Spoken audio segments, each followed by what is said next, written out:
Então, gente, vamos começar. Desculpa, pelo atraso e quero dar boa tarde e dar boas-vindas para todo mundo, registrar a imensa alegria e a honra em ter no nosso Núcleo de Direito Penal Econômico e Investigações Internas da Câmara Italiana, a ilustre professora Heloísa Estelita.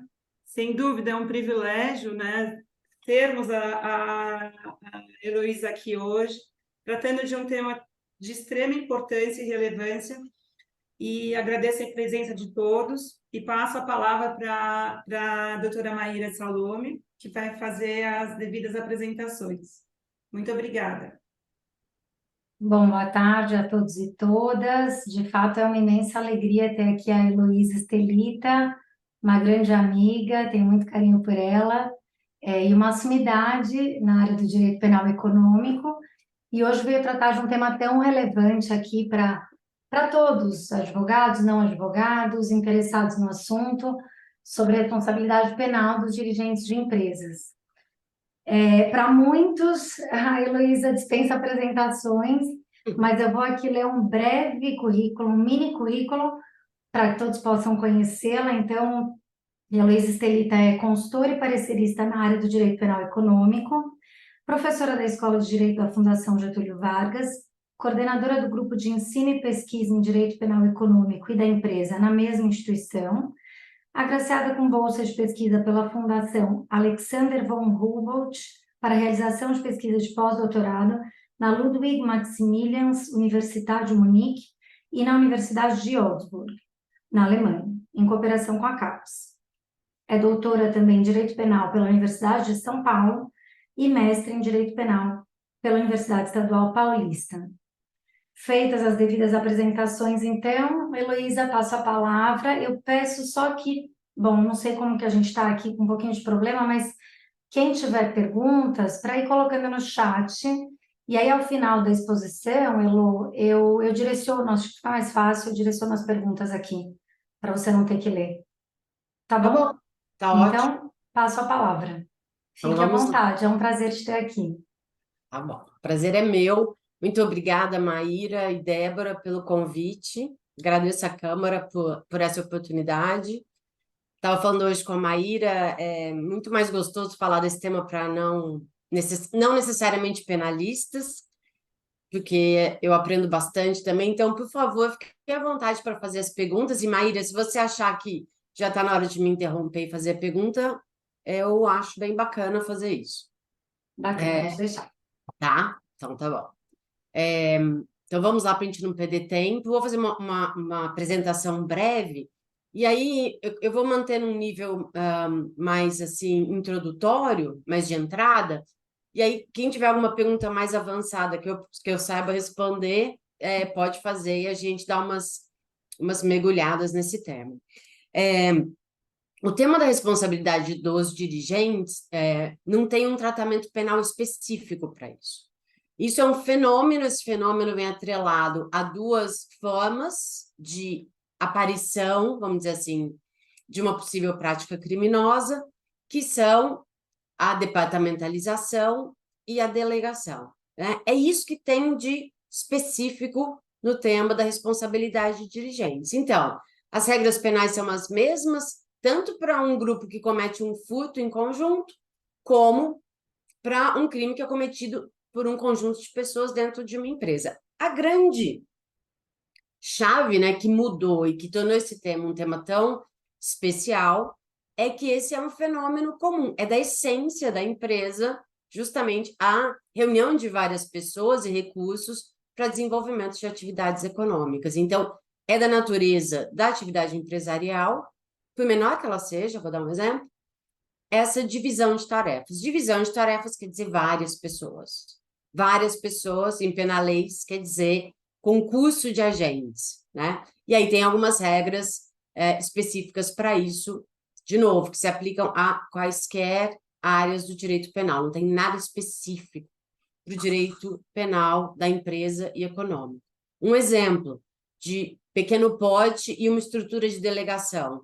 Uma empresa individual, por exemplo, na qual o sócio é administrador, óbvio, delega para um contador a escrituração fiscal e a escrituração contábil dessa pequena empresa. Isso já é uma estrutura de delegação. Aliás, uma estrutura de delegação super, super comum. Então, não é nada... Eu posso sofisticar extremamente essa departamentalização, né? E também a delegação, mas para mostrar para vocês que é uma estrutura muito básica, né?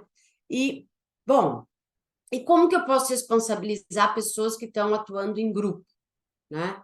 Nesse contexto. E aqui a grande diferença entre um grupo que se organiza para cometer crimes e uma empresa é que uma organização é ilícita de saída, né? Pode ser para praticar um crime só, pode ser para praticar vários crimes, sem alguma grande estrutura, que a gente chama em penaleis de associação criminosa, ou pode ser superestruturada, que a gente chama em direito penal de organização criminosa. Mas a grande diferença é que esse arranjo de pessoas no âmbito empresarial é de saída, não só lícito, como exigido pela legislação de base, pela legislação que regula. Dou 2 exemplos muito básicos: instituições financeiras e corretoras de valores mobiliários, né? A lei exige já um nível de organização que faz com que a atividade seja dividida em várias pessoas. Então, com isso também já começa a fazer uma crítica às imputações que a gente vê por aí. No caso de Mariana, por exemplo, a fragmentação do controle da operação da mineradora foi objeto de crítica do Ministério Público já na própria denúncia. Acontece que a delegação e a departamentalização em atividades de risco são medidas de controle, ou seja, de maior precaução e, às vezes, até de redundância, como depois a Vale fez. Depois do evento de Mariana, a Vale reformou a estrutura, pelo menos de Brumadinho, para fazer uma estrutura de gestão de operação na qual houvesse redundância. Ou seja, esse olhar tosco de, eventualmente, algum membro da persecução penal está totalmente equivocado e dissociado não só da lógica, né, de gestão de risco, como da própria regulamentação que reflete essa lógica. Outro âmbito que isso é sempre exigido é o âmbito, por exemplo, de prevenção de lavagem de capitais. Bom, dito isso, como que a gente responsabiliza dirigentes? O que aconteceu que houve um incremento nessa visão? Primeiro, um crescimento dos próprios crimes econômicos, mas isso a partir da década de 80, tá? E mais recentemente, da descoberta da responsabilidade por omissão. Mais recentemente quer dizer 15 anos, 20 anos. A omissão é uma grande novidade? Não, ela não é, né? A gente tem o exemplo clássico que a gente usa quando a gente está introduzindo essa matéria, é a mãe que não amamenta o filho, o pai que deixa a criança ser objeto de maus tratos, o médico que, tendo assumido o cuidado de um paciente, não presta o devido socorro, e a gente tem uma figura geral que se aplica a todos nós, que é a omissão de socorro mesmo. Bom, como que nessas estruturas, né? Então, quando eu falo departamentalização, eu falo na horizontal, e quando eu falo vertical, delegação, eu falo numa estrutura vertical. A gente tem, e é bom separar, a gente tem 2 grandes formas de responsabilidade. Uma por ação e outra por omissão. Os pressupostos de responsabilidade para essas 2 formas de conduta são bem diferentes. Vou começar pelo mais simples, que são as formas de ação. Por exemplo, tá? Um administrador que determina ao seu corretor que opere com ações baseadas em informação privilegiada, por exemplo. Então, a gente tem 2 ações, né? Uma ordem e a execução dessa ordem. Essas 2 pessoas podem ser responsabilizadas. Uma, a gente daria o nome de instigador e a outra a gente daria o nome de autor. Ainda quando o insider era um agora, né, que o insider é um crime comum, mas antes a gente simplesmente inverteria esses nomes. Os 2 respondem pela mesma figura criminosa, e, eventualmente, pode ter uma diferença de pena a depender da importância do aporte. Geralmente, no Brasil, ao contrário do que se pensa, né? Falam, nossa, vai punir só como mandante. Não, a pena do mandante no Brasil é mais alta que a pena de quem executa com as próprias mãos. Tem uma determinação no Código Penal para isso. Uma outra forma de colaboração, que a gente vai chamar de coautoria, é quando a gente tem que ter uma decisão colegiada, por exemplo. Todos ali são autores e todos dão uma contribuição, nesse caso, simétrica, né? São todas iguais. Mas eu também posso ter contribuições assimétricas.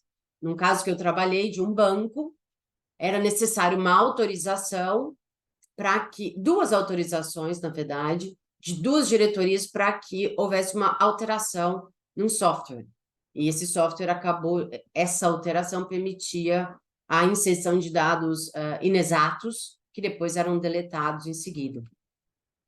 Essas contribuições são assimétricas, porque um autorizou, outro autorizou e executou. Mas como sem as duas autorizações de execução não haveria crime, a gente chama isso de coautoria, tá? E na coautoria, a grande marca dela é que eu atribuo aos outros o que nem todos fizeram. Vou dar um exemplo bem simples de direito penal clássico. Se eu seguro uma vítima e o meu comparsa subtrai, mediante violência, meu comparsa retira os valores dela, os bens, enfim, dinheiro ou um celular, eu individualmente só pratiquei constrangimento ilegal e ele individualmente só praticou furto. Mas como o acontecimento total não existiria se não fosse a nossa colaboração, apesar de assimétrica, eu respondo pelo constrangimento e o furto, e ele responde pelo furto e pelo constrangimento, e o resultado disso é uma pena muito maior, que a gente conhece como a pena do roubo. Bom, essa é uma outra estrutura, essa é uma estrutura horizontal. É fácil esse tipo de conduta em empresas? Então, vamos falar da instigação e vamos falar da coautoria. A coautoria geralmente vai ser quando há decisões colegiadas. Colegiado não precisa ser um órgão necessariamente colegiado. Tem empresas que estruturam certas operações de forma que precise de dois dirigentes para que a operação, a transação, enfim, aquela ação seja adotada. Esse é um caso de coautoria. E o caso clássico de coautoria são decisões colegiadas mesmo. Tem uma receita para isso? Não, não tem, porque isso depende muito, tirando as empresas, as sociedades por ações abertas, que tem que ter conselho de administração, não necessariamente as empresas têm órgãos colegiados. E elas têm toda a liberdade para, e muito além do que exige a lei, fazer vários órgãos colegiados. Então, no âmbito de órgãos colegiados, no âmbito empresarial, a estrutura da coautoria vai ser relevante. Mas, geralmente, a estrutura que mais se aplica é a da instigação mesmo, a emissão de uma ordem que é cumprida hierarquia abaixo. E a gente tem a autoria, que seria a realização com as próprias mãos, que é raro. Ou uma realização através de um instrumento, que a gente chama de autoria imediata, tentar usar um pouco isso, uma estrutura mais complexa disso lá no mensalão, a famosa teoria do domínio do fato. Posso entrar nisso depois se vocês quiserem, mas acho que não vale a pena agora. Foi um mau uso, foi um equívoco, mas basicamente a estrutura de autoria imediata ela é bem comum em empresas. Por exemplo, vou voltar no exemplo simples do contador. Eu forneço para o meu contador um documento falso para ele inserir na minha escrituração fiscal e com isso reduzir algum tributo. Ele desconhece a falsidade desse documento. Por ele desconhecer a falsidade desse documento, ele quase se relaciona com esse documento como se fosse um autômato. Que não sabendo que é falso, ele não tem como dizer, Heloísa, eu não vou fazer isso, o documento é falso. Ele não tem opção, ele simplesmente age automaticamente. Nesse caso, a autora sou eu, isso que se chama de autoria imediata, isso é bem comum em empresas, para baixo, mas tem para cima também. E isso é uma coisa que os penalistas demoraram para reconhecer. Geralmente, a autoria imediata é para baixo. Né? Caso clássico, por exemplo, estrutura militar, estrutura hierárquica. Mas a gente também, ou seja, alguém que tem mais conhecimento utiliza uma outra pessoa, ele não executa com as próprias mãos, ele passa uma ordem, mantém a pessoa que recebeu a ordem em desconhecimento, e com isso ele usa essa pessoa quase como se ela fosse uma coisa, né? Um instrumento mesmo. Então, geralmente é de cima para baixo, quem tem mais conhecimento para quem tem menos conhecimento. Mas, em empresas de maior, ou atividades de maior porte, não é incomum, aliás, é bem comum, que essa autoria imediata se dê para cima. O exemplo clássico seria um subordinado que tem muito mais conhecimento quanto ao conteúdo falso ou não de um documento, e ele colhe a assinatura de quem está acima. Ou, exemplo mais comum até, áreas de especialização. Por exemplo, gestão de barragem. Eu contrato um geólogo especialista e esse geólogo me induz em erro e eu tomo uma decisão empresarial que depois gera um dano a pessoas ou à natureza, etc. Houve aí, se isso for doloso, tem uma instrumentalização para cima. Ou seja, em alguns pods de empresa, a gente tem um controle da informação, especialmente via especialização, nas camadas intermediárias, né? Rompendo com aquele modelo de quem está em cima sabe tudo. Não é sempre assim. A partir de um certo pote, aliás, não costuma ser assim. Bom, então essas são as contribuições por ação. Dar uma ordem, fornecer uma assinatura, emitir uma autorização, fechar um negócio, aí a gente teria que cair na casuística. A outra forma de responsabilização é por omissão. E essa forma de responsabilização, pouco conhecida entre nós, é ainda mal manejada pelos tribunais, mas com melhora progressiva, isso é claro para quem segue esse tema. A ideia da responsabilidade por omissão, então eu pego um crime comissivo, um crime de ação, por exemplo, um homicídio, e uma corrupção ativa, né? Oferecer vantagem indevida para funcionário público. E eu faço uma pessoa que não executou essa conduta responder por essa conduta em virtude de duas razões. Uma pessoa subordinada a ela, eu vou simplificar agora, ou uma coisa que está sob o controle dessa pessoa. Exemplos. Alguém pega, eu deixo uma arma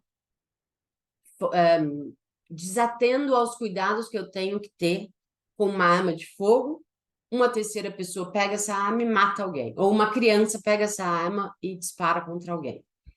Controle sobre uma coisa perigosa. Melhorando esse exemplo, né, que esse é bem de faculdade. Uma máquina perigosa dentro de uma empresa. Uma máquina, por exemplo, daquelas que fazem chapas de aço. Isso é uma coisa perigosa, ela tem que ser manejada dentro de certos cuidados. E tem pessoas perigosas também, né? Como, aliás, a Lava Jato, naquela parte que sobrou dela, que ela tinha uma mensagem real, algumas pessoas que promoviam esquemas de fraude à licitação, esquemas de corrupção dentro de empresas ou, enfim, de órgãos públicos. Então, eu posso ter pessoas e coisas perigosas. E tem um outro tipo também de cuidado, né? Que é aquele exemplo do pai e da mãe, que são pessoas que estão sob a custódia, né, estão desamparadas nas mãos de terceiros. Exemplos clássicos: médico e paciente, mãe e filho, em alguns casos, marido e mulher, mulher e mulher, netos e avós, ou o contrário, avós e netos, enfim, situações de custódia. Fora desse mundo da situação de custódia, mais, vamos dizer, do direito penal clássico, um clássico de posição de custódia é a apropriação indébita, né? O apropriador nada mais faz do que ter a custódia de um bem, uma parcela patrimonial, que lhe foi dada em confiança. E essa é a ideia que está por detrás dessa discussão agora, com a proposição de um crime de infidelidade patrimonial. É a mesma relação da mãe com o filho, tá? Inclusive, os pais, quando gerem o patrimônio dos filhos, né, estão também na posição de garante, de proteção, um dever fiduciário, como é utilizada essa expressão fora do direito penal. O que acontece nesses casos? Eu posso equiparar por uma norma do Código Penal. Eu equiparo a ação à omissão.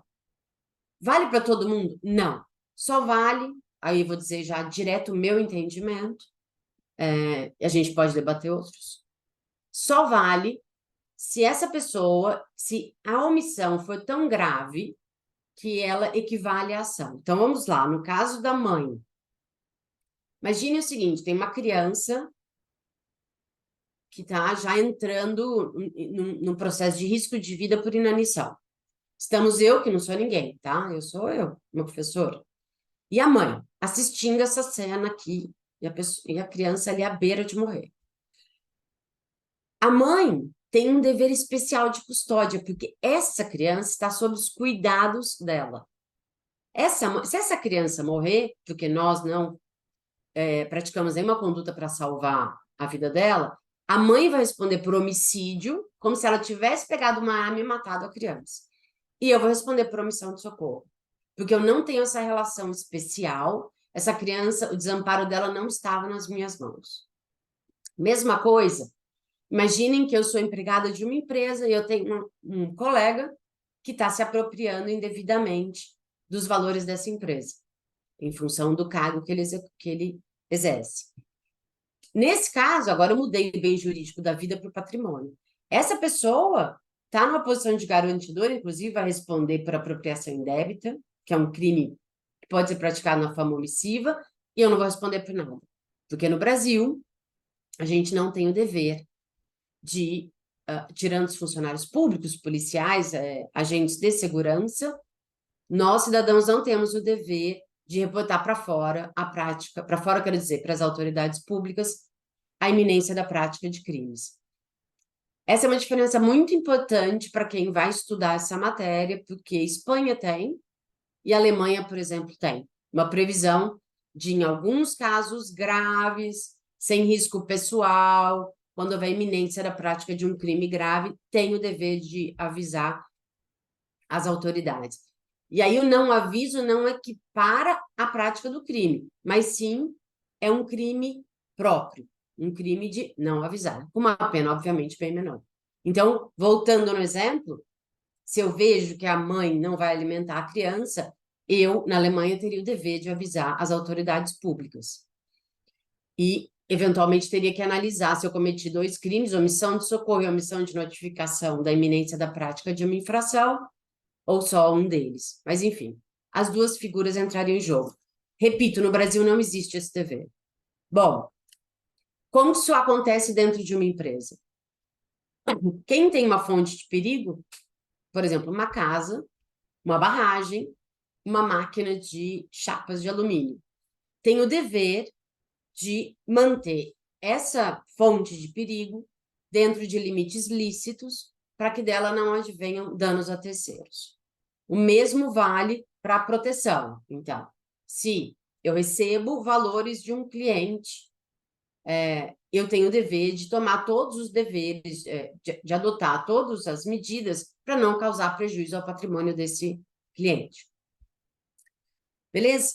Bom, como isso acontece na empresa? Evidentemente, por exemplo, os sócios da Samar, os acionistas do caso, não vão exercer atividade de mineração com as suas mãos, né? A gente vai ter uma estrutura super complexa, ou bancos, ou grandes empresas que operam na bolsa.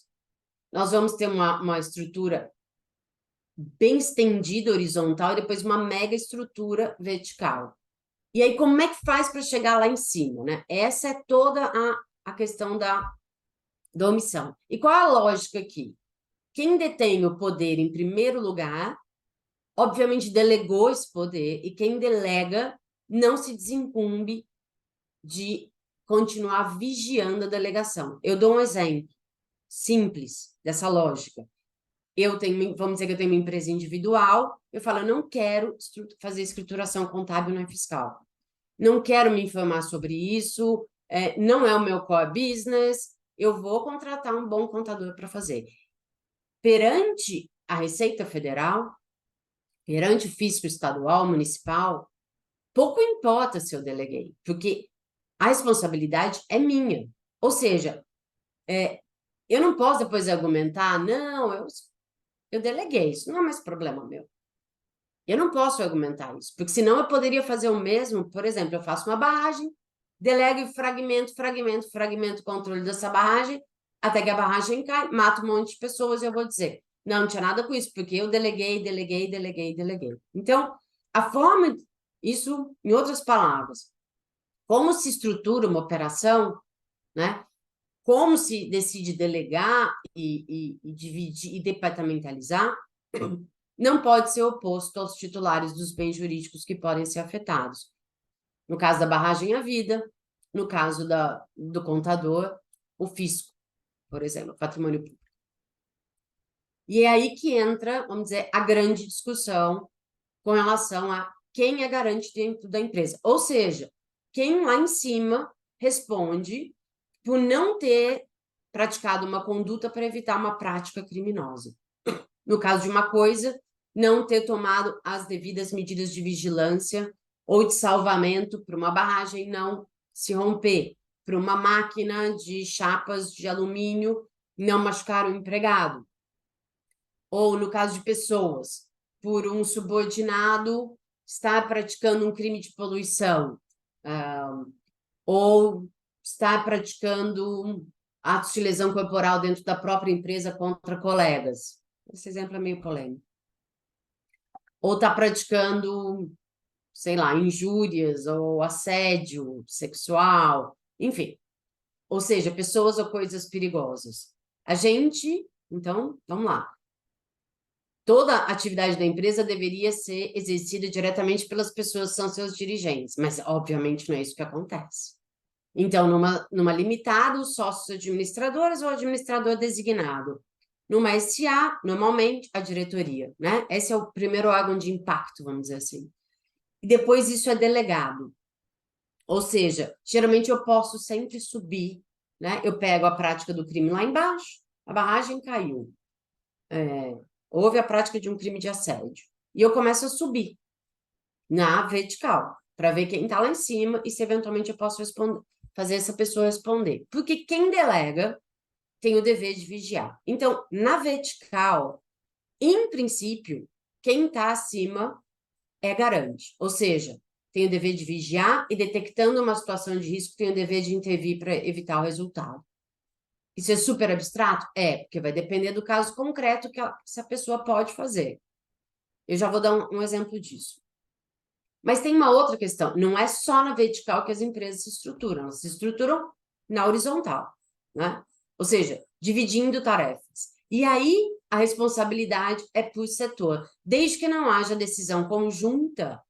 Então, por exemplo, uma operação que necessita de atuação da diretoria ambiental e da diretoria de operações para que a operação possa acontecer, aí a gente poderia pensar numa divisão de tarefas. Mas, normalmente, quando tem departamentalização, só é garante quem controla. Lembra? Esse dever especial, que é oriundo do controle sobre uma fonte de perigo, representada aqui nesse caso, nesses exemplos, por uma barragem, ou por uma pessoa, né? Uma barragem, uma pessoa que está praticando atos de assédio sexual no ambiente de trabalho.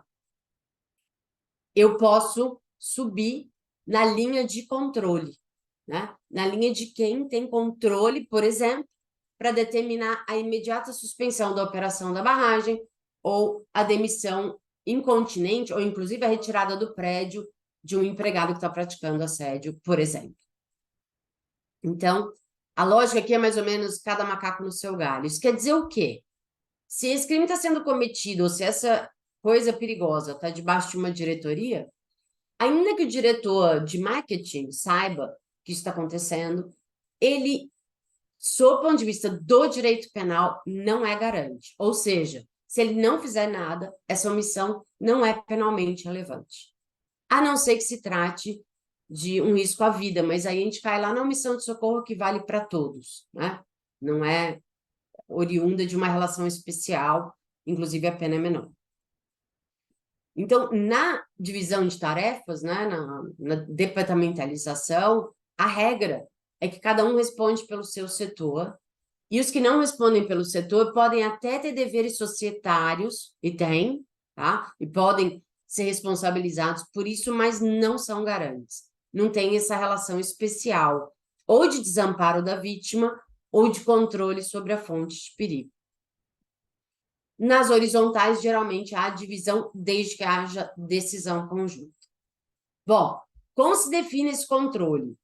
Esse controle é um poder de agir que tem que ser o mais próximo possível da ação que é desvalorada, por exemplo, pelo crime de homicídio, pelo assédio sexual, até eventualmente, por exemplo, saindo do exemplo das empresas, mas indo para um exemplo corriqueiro muito discutido hoje em dia, crime de estupro, praticado por omissão por pais e mães, tá? Em tese, é possível responsabilizá-los pelo estupro, por omissão de impedir a prática de estupro com seus filhos, ou outro tipo de abuso. Como isso se dá? Então, já falei das sociedades limitadas, geralmente isso entra direto nos sócios, tem sempre algumas diferenças entre as limitadas e as sociedades anônimas. Nas sociedades anônimas, o órgão, primeiro órgão, né, vamos dizer, os garantes por excelência, são os diretores. Se houver uma departamentalização, cada um responde pelo seu setor, e fica aí, então, assim, uma certa advertência, porque normalmente estatutos não fazem a divisão de competências entre os diretores, isso é um problema para nós, porque aí a gente tem que explicar que o diretor... mas a polícia vai olhar no estatuto e vai falar, não, todos os diretores são iguais. A gente vai dizer, não, a gente vai ter que fazer prova da divisão de tarefas. Então, o melhor seria alguma forma de organização documentada da divisão de tarefas. E se houver conselho de administração, aí existe uma certa polêmica, ou uma certa controvérsia, se o CA eles teriam alguma forma de controle que expressasse, né, essa capacidade praticamente de agir de forma criminosa por omissão.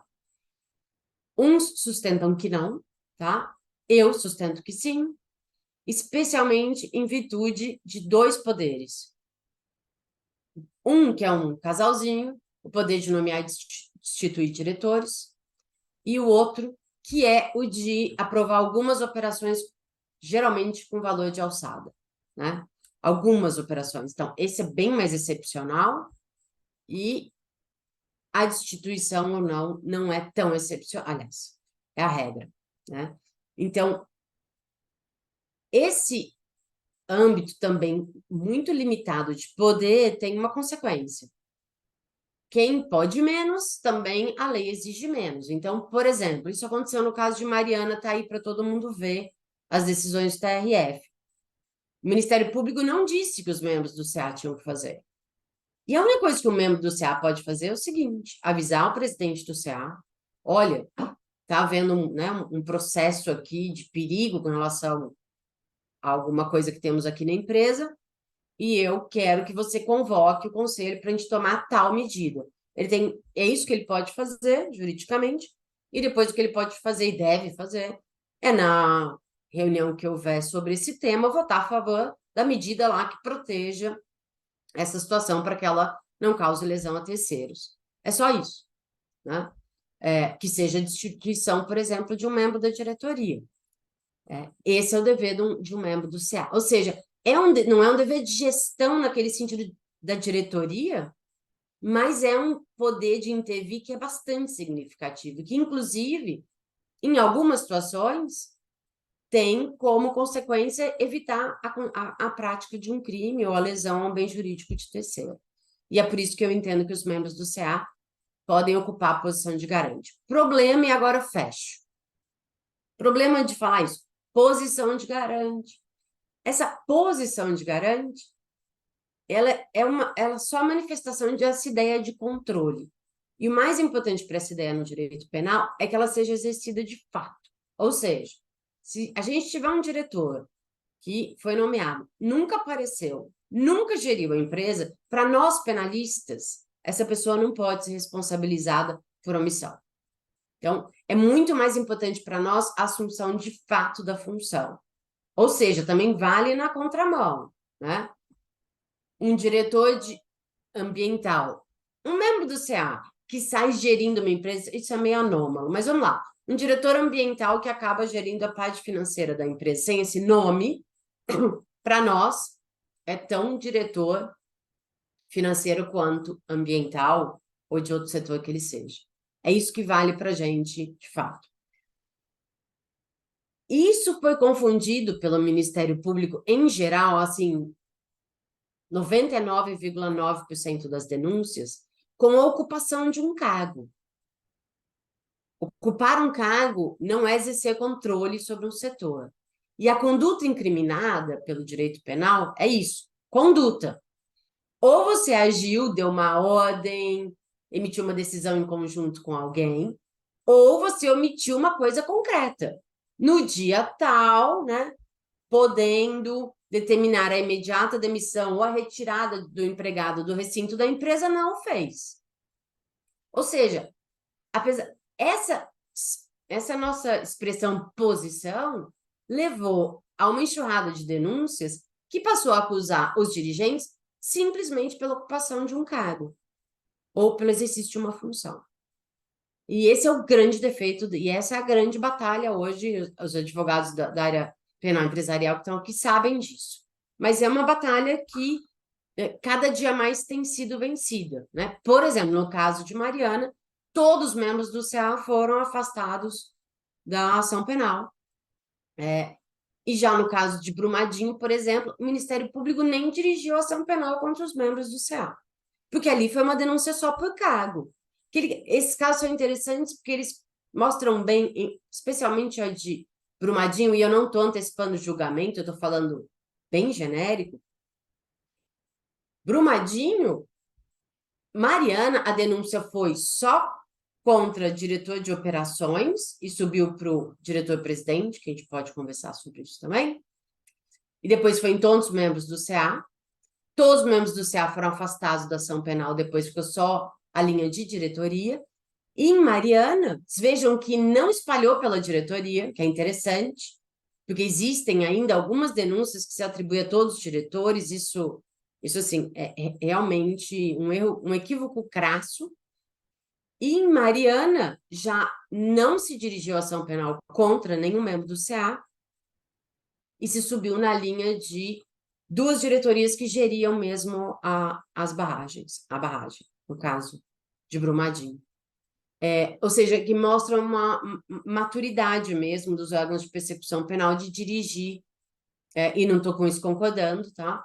Mas uma maturidade, uma melhora na qualidade da acusação. Então, assim, a disfunção disso tudo são denúncias por ocupação de um cargo. Ocupar um cargo não está definido no direito penal como uma forma de responsabilidade.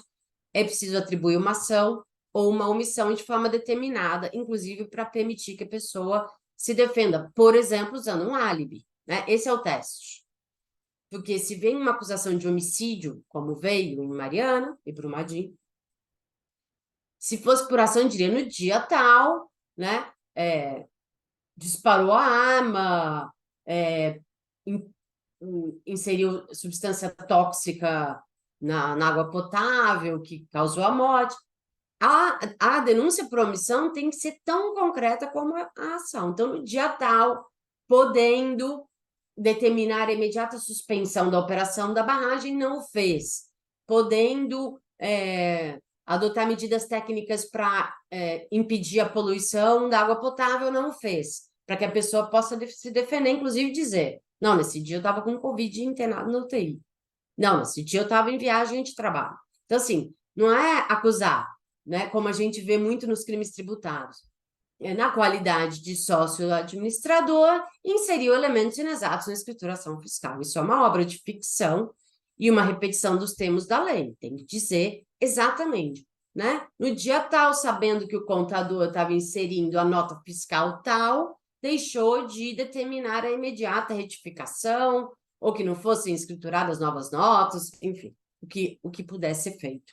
Então, essa era a ideia geral, e esse final era para chamar atenção para essa disfunção, que ainda é muito comum, mas que eu tenho esperança que em alguns anos vai melhorar a qualidade dessa atribuição, ou seja, não vai ter atribuição, acusação por ocupação de posição, mas sim por efetivas omissões na área de controle e competência, dos dirigentes da empresa. Eu acho que era isso. Falei muito. Heloísa, obrigada. Excelente exposição. Impressionante como você conseguiu condensar em 35 minutos todos os grandes temas e trazer algumas polêmicas, mesmo que pincelando, né? É curto o espaço de tempo aqui, mas foi ótimo e foi esclarecedor. Eu acho que, mesmo para quem não é da área, dá para entender exatamente quais são os riscos aqui. Sim. Eu vou abrir para perguntas.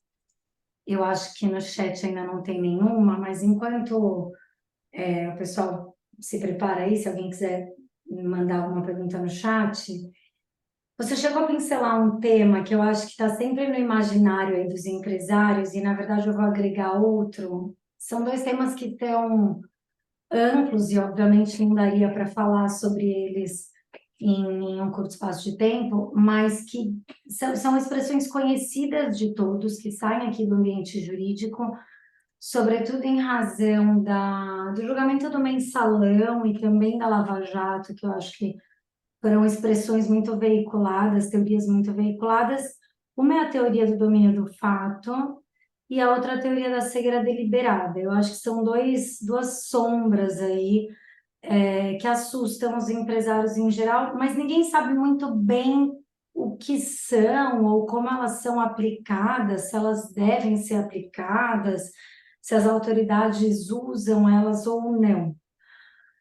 Como você acha que elas cabem aí nesse contexto de responsabilidade penal empresarial de Então, dirigentes, vamos né? lá. Tudo que eu falei até agora, teoria do domínio do fato não é uma teoria de fundamentação de responsabilidade, ela é um critério, dentre outros, para você separar autor de partícipe. Ou seja, duas pessoas contribuíram para a prática de um crime, e agora eu tenho que decidir quem é autor e quem é partícipe. Ou seja, eu não estou ampliando nem reduzindo a responsabilidade.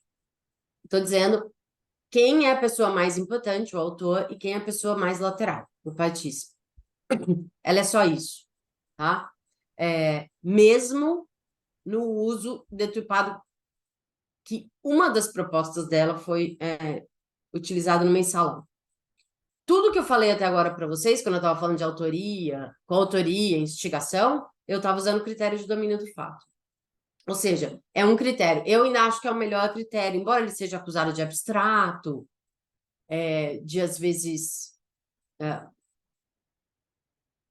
despregar, assim, não se aplicar aos crimes omissivos, eu acho que ele é o critério que mais põe a gente no pé no chão,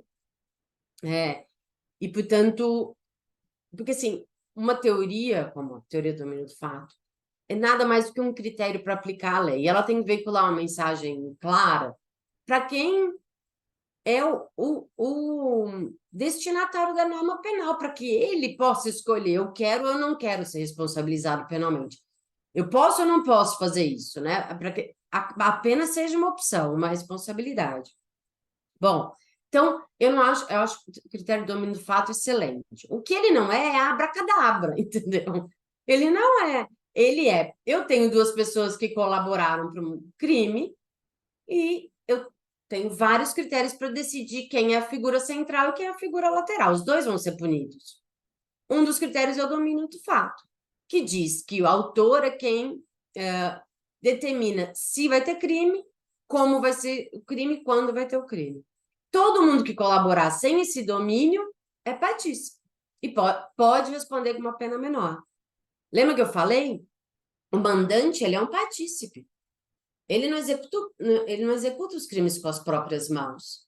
Só que o direito brasileiro ainda manda aplicar a pena, ou seja, ele é partícipe e responde com pena maior. Então, não necessariamente a participação ela é sempre menos grave.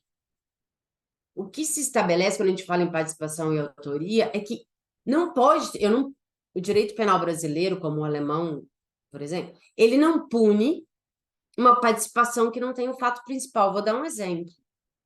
Eu contrato alguém para matar um desafeto meu. Essa pessoa recebe dinheiro e fala, quer saber, não vou matar ninguém, vou pegar esse dinheiro e vou viajar.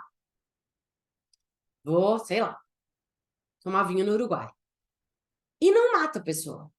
Eu não comecei a executar um homicídio, portanto, eu que paguei, não respondo por um crime. Então, essa questão entre autoria e participação é muito mais para determinar essa acessoriedade que a gente chama. A teoria do domínio do fato tem uma norma de extensão, que era um problema alemão, tá? Do Muro de Berlim, do caso de Eichmann, por exemplo, em que, numa estrutura hierárquica, no caso, uma organização, eles chamam, né, de aparato organizado de poder, geralmente estados terroristas, estruturas mafiosas, o cara que dá ordem aqui em cima, o sistema é tão apartado do direito, ou seja, ele não opera dentro da ordem jurídica. Tem uma estrutura hierárquica e uma fungibilidade do executor, Muro de Berlim. O cara dava ordem aqui, ele tinha certeza, independe se é a Elô, a Maíra ou a Débora que vão cumprir, alguém vai cumprir. Então, essa pessoa aqui da frente, muito embora seja autorresponsável, sabe tudo que está fazendo, que está tirando uma pessoa inocente no muro, os dois respondem como autores. Essa é a teoria, né? Né? Um pedacinho deste tamanho da teoria do domínio do fato, que se chama autoria imediata em aparatos organizados de poder, que eu acho que era o que queriam aplicar no mensalão. Ela não se aplica, por exemplo, a crimes especiais, que era o caso lá do José Dirceu, se não me engano. Teria que agora só rememorar. Então, assim, ela foi usada de uma forma deturpada. E vejam que nem assim ela não diz que se pune quem ocupa uma função. Ela pega as contribuições comissivas, ou seja, por ação, e diz, eventualmente, em estruturas apartadas do direito, ou seja, estruturas criminosas, terroristas, organizações criminosas, estados totalitários, eu posso ter dois autores, apesar de eu ter um homem que só deu uma ordem e o outro que executou de forma autorresponsável. Ou seja, não se aplica à empresa, Roxinho fala isso toda santa vez, porque a empresa não é apartada do direito, né? A pessoa lá de baixo tem como dizer não, e se demitida tem direito a uma demissão sem justa causa, com todas, ou seja, ela está protegida pela ordem jurídica, ela não está apartada da ordem jurídica. Mas vejam que isso no fim do dia não faz tanta diferença, porque os dois vão ser responsáveis, de qualquer forma, né? A não ser que a pessoa de baixo esteja agindo em erro, como o caso do contador que pega a nota que não sabe que é falso. Mas esse nunca responderia. Nem ele, nem outro empregado que recebe uma ordem que ele desconhece o caráter criminoso. Por exemplo, a execução de uma ordem que no final do dia é uma operação de insider. E quem faz a operação não sabia que a informação era privilegiada, só quem deu a ordem. Essa pessoa que executou nunca vai responder. Isso é uma estrutura clara de autoria imediata. É bem arroz com feijão mesmo, assim, parece, né, esse nome bonito, mas foi uma deturpação. O outro ponto, cegueira deliberada, é que é o seguinte: quem pratica uma conduta desconhecendo o risco que ela implica de prática de um crime, pode responder penalmente? Pode, só se houver previsão culposa. No âmbito dos crimes econômicos, a maioria das figuras não tem previsão culposa. Lembrando agora de cabeça, poluição tem, no âmbito dos crimes ambientais, e o artigo 7º da 8.137 são crimes contra as relações de consumo, que eu acho que eu vi uma vez um caso desse. O resto, tudo doloso, ou seja, exige conhecimento. Ou seja, a falta de punição culposa gerou uma pressão no dolo. O dolo é conhecimento e vontade. E aí se utilizou, isso começou com Sérgio Moro, tá? E no Supremo, quando ele era assessor da Rosa, ele começou lá embaixo, na vara dele, ele escreveu um livro, com o livro ele autocriou uma doutrina que ele mesmo citava, e isso é um instituto, vamos dizer, originalmente do sistema de common law, que não tem dolo eventual. Nós temos dolo eventual. Quando tem um conhecimento de um risco alto, com a assunção desse risco, isso é doloso para o Brasil. Então, a gente, na verdade, não tinha esse problema. E os estudos que foram feitos no Brasil com relação à utilização da cegueira deliberada comprovaram que a maior parte das condutas eram condutas que o direito penal trata adequadamente como dolo eventual. Ou seja, foi utilizado até de modo desnecessário. Um dos entendimentos, isso é uma categoria dogmática, não é legislativa, então é difícil para falar para vocês o que é cegueira deliberada. A cegueira deliberada que se pretendeu usar aqui é a atribuição de conhecimento a quem não tem, porque essa pessoa toma medidas para não conhecer, tá? Isso no direito brasileiro não é dolo. Isso viola a lei brasileira, tá? Isso todos os defensores de introdução de uma cegueira deliberada reconhecem e dizem, tá? Que em países que têm o que nós temos hoje no artigo 20, caput do Código Penal, não dá para aplicar a teoria da cegueira deliberada, porque o artigo 20 exige que o agente conheça todos os elementos da norma incriminadora. Então, não tem como. Ou seja, eu omiti impedir um crime porque eu não vigiei o meu subordinado. Se eu não vigiei o meu subordinado é porque eu não sabia o que ele estava fazendo. Se eu não sabia o que ele estava fazendo, mas eu devia saber, porque afinal eu era superior, isso nós estamos definindo agora a ideia de crime culposo. A maior parte dos crimes no Brasil não tem figura culposa. Então, o que eu digo para vocês? Os dois usos, sou super teoria do domínio do fato, acho que é isso mesmo, mas ela é nada mais do que uma forma de atribuir autoria e participação das pessoas que cometeram um crime juntas, e a cegueira deliberada nessa concepção, né, de atribuir a conduta dolosa a quem não tem conhecimento, ela é ilegal. E para o futuro, o que fica? Eu, por exemplo, sou a favor de criar algumas figuras culposas. A figura culposa geralmente tem a pena menor e ela tiraria essa pressão que hoje tem no dolo, né? E a cegueira deliberada é uma manifestação disso. Tiraria essa pressão e a gente teria algumas figuras culposas, obviamente, com pena reduzida, para violação de graves deveres de vigilância ou da profissão. A gente até tem isso, tá? A gente tem uma culpa agravada na lesão corporal. Mas sou a favor da introdução de algumas outras figuras culposas para compensar esse déficit de conhecimento quando a gente deveria conhecer. Não é todo mundo que deveria conhecer tudo. Mas a essência do crime culposo é isso. Você deveria ter visto o pedestre passando e não viu. Você tinha um dever, porque estava dirigindo. O carro é uma fonte de perigo. Você deveria ter escolhido melhor o seu geólogo. Claro, está na sua mão gerir uma fonte de perigo que é uma barragem, você tem que escolher bem o geólogo. Tudo isso que a gente está falando é culpa. É tudo conduta culposa, não é conduta dolosa, né? Não é assunção de risco, consciente de um risco alto de ocorrência de um resultado. Então, uma é ilegal e a outra é bacana, desde que quem usa leve a sério o que está falando. A teoria do domínio do fato, no caso.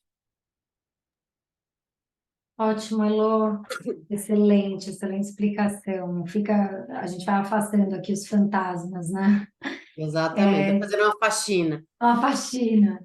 Tem algumas perguntas, eu vou juntar essas duas primeiras aqui. Elas não têm uma relação direta, mas ambas falam sobre o Conselho de Administração. Uma é da Roseli Soli. Oi, Roseli, que bom te ver aqui. Bom mesmo. Ela Você pergunta, ela pergunta qual a responsabilidade penal dos membros do Conselho de Administração nos crimes falimentares. Então, é específica para esse contexto de falência e recuperação judicial. E a segunda, que é da Fernanda Casagrande, ela pergunta, no caso de eleição pelo Conselho de Administração de um diretor sabidamente incompetente para a atividade, ou seja, sem experiência, sem formação, que deixa de agir para controlar a fonte de perigo, em razão dessa incompetência, se o CA pode ser responsabilizado. Se, na sua opinião, ele pode ser responsabilizado. E, nesse caso, por omissão ou ação, a eleição de alguém incompetente. Uhum. Então vamos lá. Obrigada pelas perguntas, Rosélia, a nossa Sabe tudo.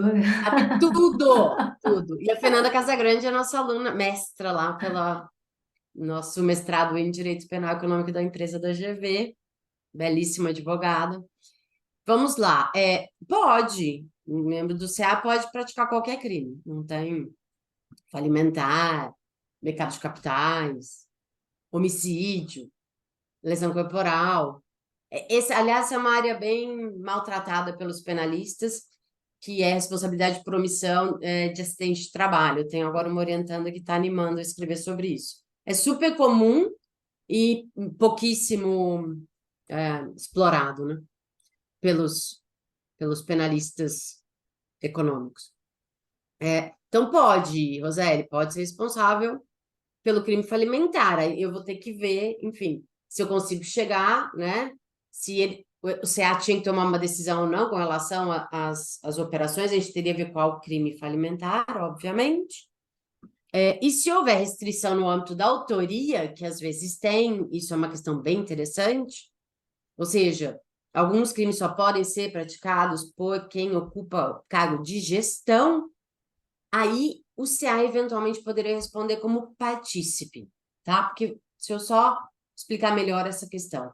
Eu tenho certos crimes que exigem uma qualidade especial do autor. Por exemplo, a corrupção passiva só pode ser praticada por um funcionário público, tá? Então, todo mundo que auxiliar esse funcionário público não vai ser autor de corrupção, mas vai ser partícipe. Então, por exemplo, só um juiz pode dar uma sentença. A esposa dele que foi lá receber a propina, ou que propôs para alguém, né? Você der uma grana, meu marido dá uma sentença a seu favor. Ela não é funcionária pública, né? Ela não tem sob a custódia dela a administração da justiça. Ela contribuiu, ela responde por corrupção, como partícipe, e o marido como autor. E, eventualmente, às vezes, até com a mesma pena. Não deveria ser, mas no Brasil, inclusive, é. Não deveria ser nesse caso. Então, não vejo problema nenhum. No caso da eleição pelo CA de um diretor sabidamente incompetente, dependendo do grau, né, da incompetência, se houver dolo, pode responder por omissão. A hora que ele praticar um crime, tá? Então, contratar um diretor sabidamente incompetente ainda não é nada, pode não ser nada, a não ser que, por exemplo, ele já foi colocado ali como uma medida para esconder ou para dar continuidade a uma prática criminosa. Aí o CA responde, geralmente por omissão. Se ele põe e diretamente esse cara pratica crimes, poderia até ser ingerência.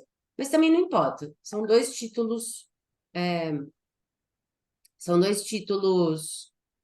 de responsabilidade. A nomeação incídio incompetente não é crime, né?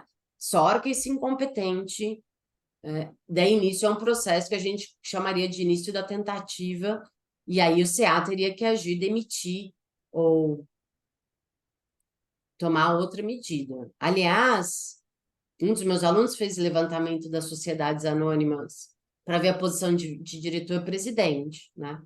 E tem uma delas, eu não vou falar o nome, que eu fiquei boquiaberta, quase, não, assim, fiquei chocada que o diretor-presidente, tem o poder de afastar outros diretores.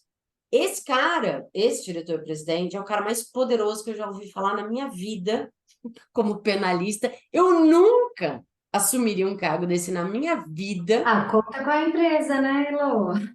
Oi? Conta com a empresa. Não, não posso. É aberta, vocês podem checar, não vou falar. Eu pedi para ele anonimizar tudo, não vem ao caso, mas eu nunca tinha visto. É uma empresa grande, o diretor-presidente. Pode ser que venha por causa de uma estrutura familiar, não sei. Acabou de me ocorrer. Não sei, não conheço tão bem.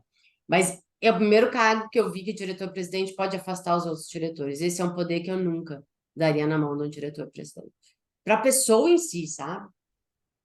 Mas, enfim, responder as duas perguntas, sim e sim, e aí depende por omissão ou ação.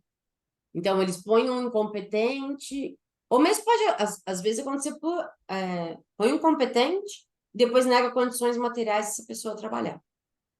Aí você tem uma participação por comissão. Então, o cara vai lá e pede... Não, esse seria omissão. Pede, por exemplo, mais verbas para o setor de compliance. E eles negam. E aí depois há uma prática de corrupção ou um esquema de fraude em licitação. Ou lavagem. Enfim, não importa. Pode ser por omissão, pode ser por ação. Então, às vezes pode ser, por exemplo, autorizar uma operação, a expansão de uma planta industrial que sabidamente ou culposamente vai causar poluição. A gente teria uma ação, quando é uma decisão do CA positiva. Ou então eles, sabendo, não demitem ou não intervêm ou não tomam nenhuma providência, sempre dentro do que é juridicamente possível ao CA fazer. Aí é por omissão. Apesar de ser uma ação, voto contra, ou, né? Voto contra dar mais condições materiais para evitar poluição. Apesar de ser uma ação, o resultado dessa decisão colegiada é uma omissão, e aí responde por omissão. Eu acho que era isso, espero que eu tenha respondido. Com certeza. Eu estou vendo aqui que tem pessoas com mão levantada. Débora, você sabe se eles conseguem falar? É o Enfim, Durval e mais o um. doutor... Eu acho que não. Não, né? Só se eles saírem e entrarem de novo como panelistas. E aí acho que eles conseguem falar. Eu estou vendo a doutora Durval e a Mara Caramico. Bom, eu vou pedir para que vocês coloquem aqui no chat, então, aliás, doutor Durval, que prazer te ter aqui. Bom, temos mais aqui, eu vou continuar com a do chat, se a gente tem mais uns minutinhos. Tem uma aqui que não tem nome, na verdade, é uma pergunta também sobre conselho, acho que vai na linha do que você já estava falando sobre os crimes ambientais, na realidade. O conselho foi instado a deliberar sobre o investimento a ser feito para a manutenção de uma barragem e decide não fazer. Qual a responsabilidade da diretoria que levou o problema para o conselho, mas não foi aprovado o investimento, e do conselho em não aprovar esse investimento em caso de se romper a barragem? Olha, vamos lá. Em tese, né? Que assim, gente, também não é só ter o dever, tá? Tem uma série de outras questões. Eu não quero também simplificar o que não é simples, mas vamos lá. O CA seria responsável por omissão, tá? Doloso ou culposamente, aí vai depender do caso. Que nível de risco que ele sabia, enfim, quando isso aconteceu. E o diretor não será responsável. Eu, se fosse diretor, eu pedia demissão. Mas ele fez o que ele podia fazer, correto? Ele escalou, ele não podia tomar essa decisão sozinho, ele fez o que ele podia fazer. É só isso que o direito penal exige. Ele pode eventualmente responder por omissão de socorro, se alguma pessoa acabar sendo lesionada, como os membros do CA também, tá? Aliás, todo mundo que fica sabendo. A gente tem um crime omissivo puro, que a gente chama, que protege a vida de todas as pessoas e a integridade física de todas as pessoas. Então, vamos dizer, sei lá, no caso de Mariana, Brumadinho ou outra barragem, que pessoas que, do outro departamento, né, fica sabendo que a barragem vai se romper, mas não é do departamento dela. Ela não é garante, mas ela pode responder por omissão de socorro, só no caso da vida e da integridade física. Mas os membros do CA podem responder pela não aprovação do investimento. Como também podem responder por aprovação de um investimento que depois gera um risco, tá? Aí, por ação em um, por omissão no outro. Perfeito. Eu acho que aqui também da Mara, né? Ela disse que foi ela quem fez essa pergunta. Se a decisão for tomada por maioria, todo o comitê será responsabilizado? Ou aqueles que foram Não, favoráveis, mas perderam na votação, serão também responsáveis? não, penalmente não.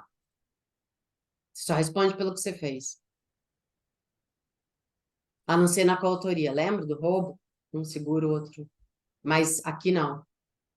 Não responde. E geralmente quem se abstém também, na minha opinião geral, tá? E vai depender do caso concreto e da regulação. mas geralmente quem se abstém também não. Essa matéria é controversa. Tem gente que entende que a abstenção é responsável, eu entendo que não.